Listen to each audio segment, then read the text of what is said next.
My name is T. Diksha, 9th English medium. I am from ZPHS Palvancha, District Kamareddy, Mandal Machareddy. My name is Alethea. I am from ZPHS Palvancha. Our guide teacher name is Swarnalata teacher.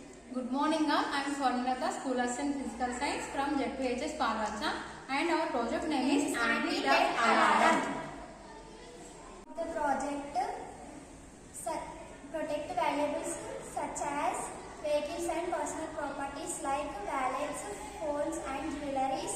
They are also used to retail settings to protect marchandise in the form of security, tags and labels. Material required: Arduino door lock sensor. Buzzer and power supply.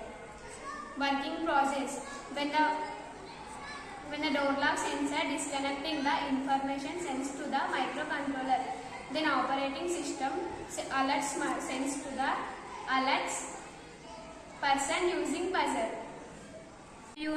Door lock sensor. Power supply buzzer. Show how it works.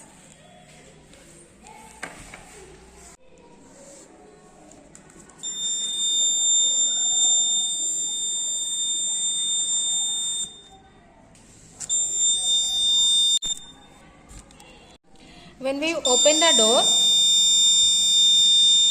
door sensor identify it and buzzer will rings.